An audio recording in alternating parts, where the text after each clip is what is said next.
10 কোটি টকা। এয়া আমাৰ কথা নহয়, এই ঘোষণা খোদ এআইডিএফৰ মুৰব্বী বদৰুদ্দিন আজমলৰ। 10 কোটি টকা দি এআইডিএফৰ টিকট কিনিব পাৰিব বুলি হাইলাকান্দিত মন্তব্য কৰিলে আজমলে। এআইডিএফৰ প্ৰাৰ্থিত্ব বিচাৰিলে হ'ব লাগিব কোটিপতি। 10 কোটি টকা জমা দিলেহে হাইলাকান্দিত টিকট পাব এআইডিএফৰ প্ৰাৰ্থিত্ব প্ৰত্যাশীয়ে। আজমলৰ আজব ঘোষণা। পিছে কিয় এই চৰ্ত আজমলৰ? আজমলে নিজে স্বীকাৰ কৰিছে যোৱা 4 বছৰত জিলাৰ উন্নয়নত ব্যৰ্থ হৈছে হাইলাকান্দি জিলাৰ এআইডিএফৰ 3 বিধায়ক।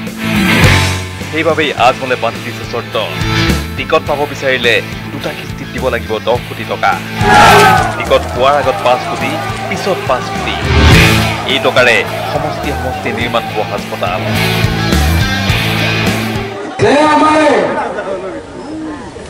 হসপিটালের নামে আগামী 5 বছরে 5 কোটি টাকা আর ইলেকশনের আগে 5 কোটি টাকা হসপিটালের নামে আমার নামে একটা টাকাও না। আমি তার টিকিট দিলাম বিদ্যালয়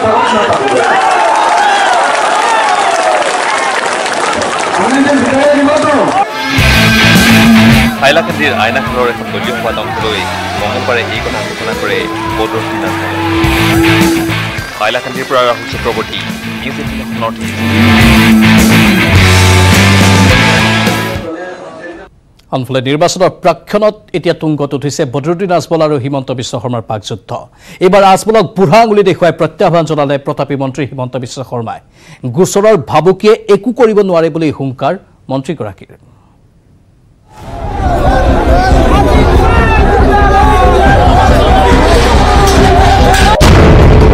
প্ৰসংগ পাকিস্তান জিন্দাবাদ। কংগ্ৰেছেই নহয় এআইডিএফেও দিব মন্ত্ৰী হিমন্তৰ বিৰুদ্ধে গোচৰ। ঘোষণা বদৰুদ্দিন আজমলৰ। আমাৰ পাৰ্টিয়ে কেস কৰিব। আমি ফেসবুকত ধন্যবাদ দি আছো। তেখেতৰ যদি 1% লজ্জা থাকে তেখেত ক্ষমা খুঁটাব লাগে। পিছে আজমলক প্ৰতিহুংকাৰ মন্ত্ৰী হিমন্তৰ। আজমলৰ ভাবুকিয়ে একোডাল কৰিব নোৱাৰে। আমাৰ পাৰ্টিয়ে কেস কৰিব। আজমলক মই ঠেঙ্গা কেয়াৰ কৰো, ঠিক আছে? এটা ঠেঙ্গা দেখুৱাই দিছো। মই আজমলক কেয়াৰ কৰা মানুহ নহয়। আজমলক কেয়াৰ কৰি আজমলৰ থানাক ভয় কৰি ৰাজনীতি কৰাতকৈ ঘৰত শুই থাকিম। সোমবাৰে প্ৰদেশ কংগ্ৰেছে ভঙাগড় থানাত মন্ত্ৰী হিমন্তৰ বিৰুদ্ধে গোচৰ তৰাৰ পিছত ৰিপুণ বৰাক তুচ্ছতাচ্ছিল্য কৰিছিল মন্ত্ৰী হিমন্ত বিশ্ব শৰ্মাই। কৈছিল গোচৰ দিব লাগে আজমলে, কিন্তু কংগ্ৰেছে গোচৰ তৰি প্ৰমাণ কৰি দিলে ৰিপুণ আজমলৰ এজেণ্ট। তেওঁ গ্যাৰেণ্টি লৈছে নেকি এইটো পাকিস্তান জিন্দাবাদ নহয় বুলি? আজি আজমলৰ এজেণ্ট কিয় হৈছে ৰিপুণ বৰা? মই কৈছো আজমলক পাকিস্তান জিন্দাবাদ বুলি কোৱাটো। ৰিপুণ বৰাই মোৰ ওপৰত কিয় কেছ দিয়ে? কেছ দিলে আজমলে দিব। তাৰমানে এওঁলোক কিমান তলত গৈছে, এতিয়া আজমলৰ জোতাত পৰি গৈছে কংগ্ৰেছ পাৰ্টি। ৰিপুণ বৰাক ৰক্ষণাবেক্ষণ দিবলৈকে আজমলে মঙলবাৰে হিমন্তৰ মন্তব্যৰ প্ৰতিক্ৰিয়া প্ৰকাশ কৰি মন্ত্ৰী হিমন্তৰ বিৰুদ্ধে আইনী যুঁজ চলোৱাৰ কথা ঘোষণা কৰিলে। আমাৰ পাৰ্টিয়ে কেস কৰিব। গোটেই অসমত মই কৈ দিছো সব জায়গাৰ পৰা হ'ব লাগে। ইফালে ভঙাগড় আৰক্ষীয়ে গোচৰ ৰুজু নকৰাত আৰক্ষী আৰু হিমন্তৰ বিৰুদ্ধে সৰব হৈ পৰিছে প্ৰদেশ কংগ্ৰেছ। হিমন্ত বিশ্ব শৰ্মাৰ বিৰুদ্ধে আমি এতিয়া প্ৰদেশ কংগ্ৰেছৰ এটা টিমে ইয়াত যেতিয়া আমি তেওঁৰ বিৰুদ্ধে এখন FIR দিছিলো। তাৰপিছত এই আৰক্ষী চকী যিজন OCয়ে প্ৰথমে আমাক কি কৰিলে, আমাৰ FIR এখন ৰিচিভ কৰি তেওঁ কপি দি দিলে। আৰু ঠিক 5 মিনিটৰ পিছতে OC ডাঙৰীয়া আৰু পুলিচৰ এটা দলে কৌশল কৰি তেওঁলোকে বলপূৰ্বকভাৱে পুনৰ আমাক যিখন FIR কপি আমাক দিছিলে, ৰিচিভ কপি, সেইখন তেওঁলোকে পুনৰ আমাৰ পৰা জবৰদস্তি তেওঁলোকে কাঢ়ি লৈ গ'ল। গতিকে এই কাৰ্যক আমি অসম প্ৰদেশ কংগ্ৰেছে তীব্ৰভাৱে গৰিহণা দিছো। মন্ত্ৰী হিমন্ত বিশ্ব শৰ্মাই চলোৱা পাকিস্তান জিন্দাবাদ বিতৰ্ক প্ৰসংগত সৰব হৈ উঠিছে কংগ্ৰেছী বিধায়ক জাকিৰ হুছেইন চিকদাৰো। অসমৰ মাটিত কোনো দিনে সংবিধান বিৰোধীক আমি কাম কৰিব নিদিওঁ। আমি ভাৰতীয় জাতীয় কংগ্ৰেছ দলে হিমন্ত বিশ্ব শৰ্মাৰ ওপৰত ৰিপুণ বৰাৰ নিৰ্দেশত কেছ ফাইল কৰিছে। আৰু হিমন্ত বিশ্ব শৰ্মা নহয়, কালি যদি বেলেগেও কৰে এনেকুৱা কাম, আমি ভাৰতীয় জাতীয় কংগ্ৰেছে কৰিব লাগিব। কোনোবাই শুই থাকিব, বহি থাকিব আৰু বেলেগে বেয়া কাম কৰি থাকিব, আমি কংগ্ৰেছীসকল শুই বহি থাকিব নোৱাৰোঁ। সেইকাৰণে বিজেপি দলৰ আৰু অন্যান্য দলসমূহক কৈছোঁ, যিসকলে বেয়া কাম কৰিব তাৰ বিপক্ষে আমি আছোঁ। কোনোবাই ভাল কাম কৰিব তাক আমি হাত চাপৰিৰে সম্বৰ্ধনা জনাম। ওদালগুৰিৰ পৰা ৰিপুঞ্জয় নাথ, উত্তৰ গুৱাহাটীৰ পৰা ৰন্তু বৈশ্য, হাইলাকান্দিৰ পৰা ৰাহুল চক্ৰৱৰ্তীৰ সহযোগত Biju Kumar Deka, news 18 north east. খং নহয়, শান্ত হোক হিমন্ত বিশ্ব শৰ্মা। প্ৰয়োজন হলে হিমন্ত বিশ্ব শৰ্মাক চিকিৎসা কৰাব আজমলে। মন্ত্ৰী হিমন্ত বিশ্ব শৰ্মাই এআইডিএফ প্ৰধান বদৰুদ্দিন আজমলক বুঢ়া আঙুলি দেখুৱাৰ পিছতে এই প্ৰতিক্ৰিয়া প্ৰকাশ কৰিছে আজমলে। মোক ঠেঙ্গাই একো কৰিব নোৱাৰে বুলি কৈছে মই মোৰ সৰু ভাতৃ হেমন্ত বিশ্ব শৰ্মা ডাঙৰীয়াক কৈ আছো পলিটিক্সত don't become angry. Please enjoy it. This is a part of our life. It is our life. It is history. Why khong? আর যদি খং করে খংটো নিজের কন্ট্রোলে রাখো It's very bad for your health. Go to a doctor and discuss with doctor. He will give you some advice. And be cool. Be cool. Keep cool of yourself. আর যে খং আছে একটু ঘৰত রাখি লাগিলে কিছুদিন হসপিটালাইজ হোক আমার কোনো অসুবিধা নাই মোর ভাতৃ হয় মোর হসপিটালে যদি আহে মই 100% ফ্রি অফ কস্ট তেখেতৰ ট্ৰিটমেন্ট কৰাই আৰ যদি একদিন আপুনি 15 দিনত দেখালে কালি আৰু কাক দেখা দিব গুৰুৱে কাক দেখাই দিব মানুহে কি কৰিব বোলে মেণ্টাল প্ৰেছাৰত হৈ ডক্টৰ হিমন্ত বিশ্ব শৰ্মা ডিপ্ৰেছনত গৈ আছে এইটো আমাৰ বেয়া লাগে আপুনি ক্ষমা কৰি দিলে মই ক্ষমা কৰিছোঁ একদম মোৰ গুৰু ভাতৃ হিচাপে একদম সঁচাকৈ এটা মেটাৰ হৈছিল আমি পাহৰি যাব লাগে ইয়াৰ মাজতে অভিযোগ প্ৰতি অভিযোগৰ মাজেৰে বিটিআৰত তুংগত উঠিছে বিজেপি আৰু বিপিএফৰ নিৰ্বাচনী প্ৰচাৰ দিছপুৰত মিত্ৰতা ৰাখি বিটিআৰ নিৰ্বাচনত বৈৰী ৰূপে নিৰ্বাচনী যুঁজ দিবলৈ সাজু হৈছে গেৰুৱা আৰু হাগ্ৰামা বাহিনী নিৰ্বাচনৰ দিন চমু চাপি অহাৰ লগে লগে জমি উঠিছে এতিয়া বিটিআৰৰ ৰাজনীতি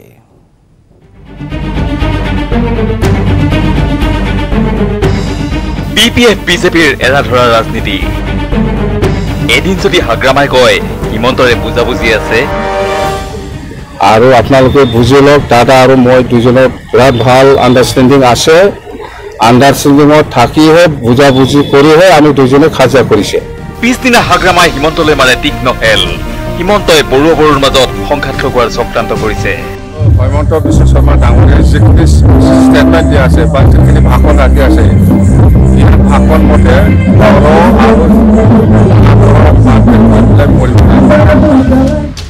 এদিন যদি মন্ত্ৰী হিমন্তই চিপ্ৰাং ৰাজনীতিৰে সহায় হাগ্ৰামা বাহিনীৰ ভেটি ইলেকশ্যনৰ আগতে চবকে চব দিম বুলি কয় 15 বছৰ এইটো একো নাপালে আৰু আমি দিল্লী দিছপুৰৰ পৰা পঠোৱা কথাখিনিৰ হিচাপ নিকাচ নাই ইলেকশ্যনৰ সময়ত তেওঁলোকৰ সকলো জাতি জনগোষ্ঠীলৈ মনত পৰে ইলেকশ্যনৰ পিছত মানুহবিলাকে আমাক হোৱাটছআপ কৰি থাকে ছাৰ মাটি কিনিব পৰা নাই ছাৰ চাকৰি আমি নাপাওঁ ছাৰ আমাৰ ৰাস্তাটো হোৱা নাই তাৰ মানে কি ইলেকশ্যনৰ সময়ত সকলো জাতি জনগোষ্ঠীলৈ মনত পৰে ইলেকশ্যনৰ পিছত সব পাহৰি যায় পিছদিনা মন্ত্ৰী হিমন্তই কয় হাগ্ৰামাৰ লগত মোৰ সম্পৰ্ক ভাল তেখেতৰ লগত ব্যক্তিগতভাৱে মোৰো বহুত ভাল কিন্তু বৰ্তমান নিৰ্বাচনৰ যিটো এইবাৰ বিটিএডিৰ প্ৰেক্ষাপট সেই প্ৰেক্ষাপটত ব্যক্তিগত সম্পৰ্কটোক আমি আনিব নোৱাৰোঁ 15টা বছৰ 20 বছৰ মোৰ বহুত ব্যক্তিগত সম্পৰ্ক আছে অনাগত দিনতো ৰাজনীতি কৰা মানুহৰ ব্যক্তিগত সম্পৰ্ক থাকিব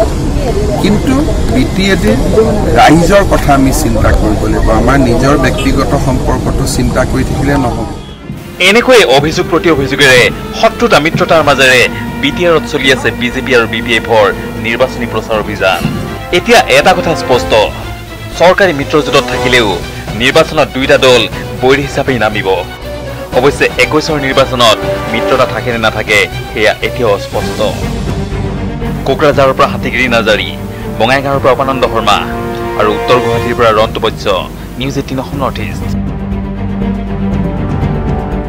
এবাৰ তিনিচুকীয়াৰ চিৰাপত্তিৰ ভয়ংকৰ অগ্নিকাণ্ডৰ খবৰ চিৰাপত্তিৰ শ্যাম মেডিকজত এই বিধ্বংসী জুই এটা গোদামত সংঘটিত হৈছে অগ্নিকাণ্ড শ্বৰ্ট চাৰ্কিটৰ ফলত জুইৰ সূত্ৰপাতৰ সন্দেহ কৰা হ'ল ঘটনাস্থলীত উপস্থিত হ'ল অগ্নি নিৰ্বাপক বাহিনীৰ দল আৰু জুই নিৰ্বাপনৰ চেষ্টা অগ্নি নিৰ্বাপক বাহিনীৰ খবৰ তিনিচুকীয়াৰ চিৰাপত্তিৰ ভয়ংকৰ অগ্নিকাণ্ড আজি বিয়লি সংঘটিত হয় চিৰাপত্তিৰ শ্যাম মেডিকজতে এই বিধ্বংসী জুই লাগে এটা গোদামত সংঘটিত হয় অগ্নিকাণ্ড শ্বৰ্ট চাৰ্কিটৰ ফলত জুইৰ সূত্ৰপাতৰ সন্দেহ কৰা হয় লগে লগে অৱশ্যে অগ্নি নিৰ্বাপক বাহিনীৰ গাড়ী তাত উপস্থিত হয় আৰু তেওঁলোকে জুই নিৰ্বাপন কৰে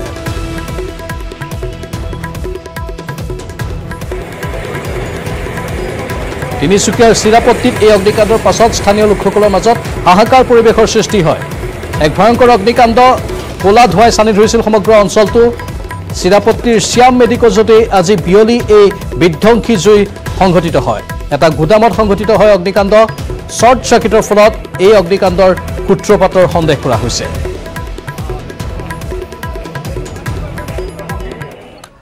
প্ৰাইম টাইম 18ত ধাৰাবাহিক খবৰ আমি জনাই থাকিম, কিন্তু এইখিনিতে সময় হৈছে চমু বাণিজ্যিক বিৰতিৰ। পুনৰ স্বাগতম। আহিছে নিৰ্বাচন আৰু বাঢ়িছে আধাৰশিলা স্থাপন। 48 ঘণ্টাত 32টা পথৰ আধাৰশিলা স্থাপন কৰিলে এগৰাকী মন্ত্ৰীয়ে, কিন্তু ইটোৰ পিছত সিটো আধাৰশিলা স্থাপন কৰি কোনে ৰচিলে এই অভিলেখ? 48 ঘণ্টাত 32টা পথৰ আধাৰশিলা। নিৰ্বাচন আহিছে, আধাৰশিলা বাঢ়িছে। 4 বছৰে নকৰা কাম একেদিনাই কৰিছে। আধাৰশিলা স্থাপনেৰে দিনে নিশাই ব্যস্ত হৈ পৰিছে মন্ত্ৰী অতুল বৰা। দুদিনতে ঘূৰিলে বোকাখাটৰ 20টা পঞ্চায়ত, এখন পৌৰসভা। মুঠ 32টা পথ, কোনোবাটো পথ মুকলি, কোনোবাটোৰ আধাৰশিলা। সকলো পথৰে ফলকৰ ফিটা কাটিলে অতুল বৰাই।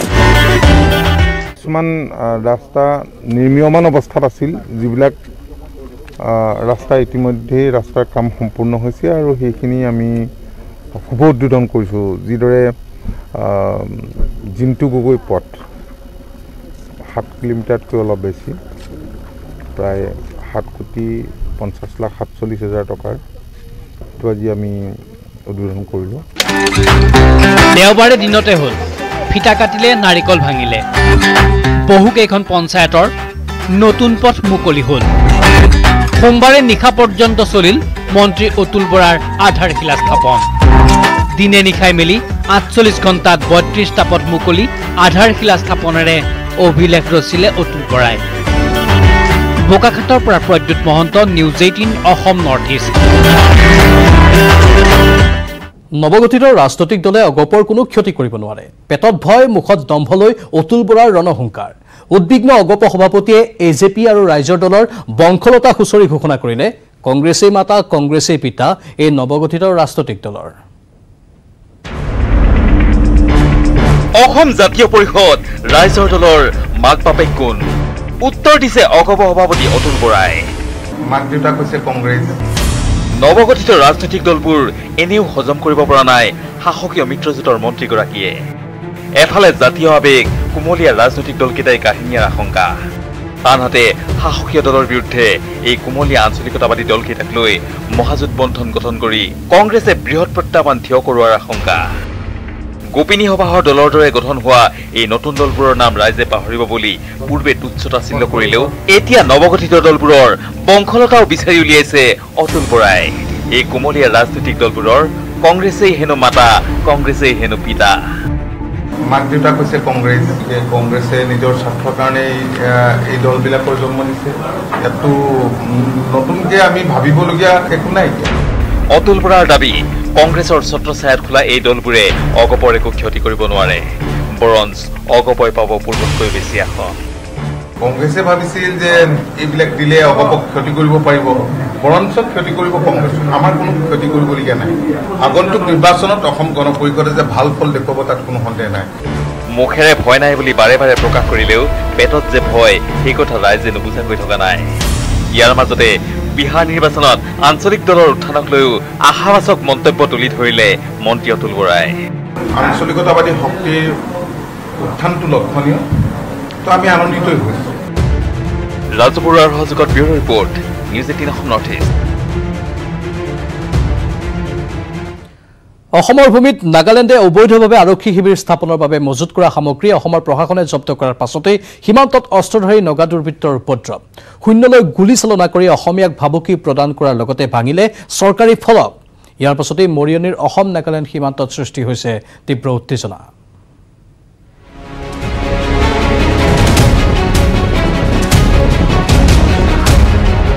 উভতি ধৰিছে নগাই। অসমৰ গাঁৱত শূন্যলৈ গুলী চালনা কৰি নগাই ভাবুকি দিলে অসমৰ গাঁওবাসীক। ভাঙিলে আধাৰশিলাৰ ফলক। নগা দুৰ্বৃত্তৰ সন্ত্ৰাসে তীব্ৰ উত্তেজনাৰ সৃষ্টি কৰিছে মৰিয়নিৰ অসম নাগালেণ্ড সীমান্তত।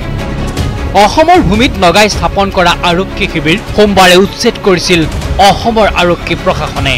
উচ্ছেদস্থলীৰ পৰা প্ৰশাসনৰ লোক আঁতৰি অহাৰ পিছতে নিশা সন্ত্ৰাস চলালে অস্ত্ৰধাৰী নগা দুৰ্বৃত্তৰ দলে। খালি আমি যোৱাৰ পিছতে মই আমাৰ স্থানীয় লোকৰ পৰা এনে টেলিফোনতে জানিব পাৰিলোঁ যে তেওঁলোকে কিবা ব্লেংক ফায়াৰ কৰিছে। আমি যিখিনি বস্তু লৈ গ'লোঁ সেই জেগাতে আৰু গল গালি পাৰিছে।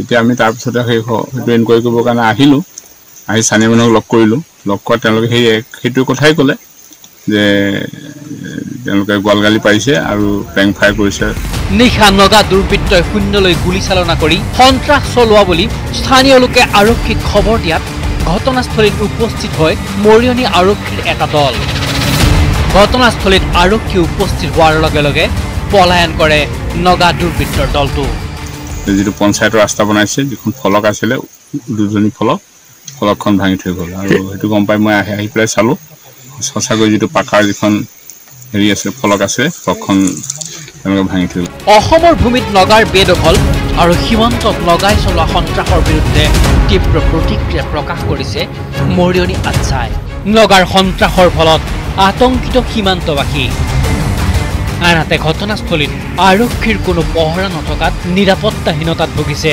সীমান্তৰ অসমীয়া আনহাতে যিকোনো সময়তে মৰিয়নিৰ অসম নাগালেণ্ড সীমান্ত উত্তপ্ত হৈ পৰাৰ আশংকাই দেখা দিছে মৰিয়নিৰ পৰা Jyotiprasad Gogoi news 18 Assam north east prime time 18 চলি থাকিব কিন্তু পুনৰ সময় হৈছে বাণিজ্যিক বিৰতিৰ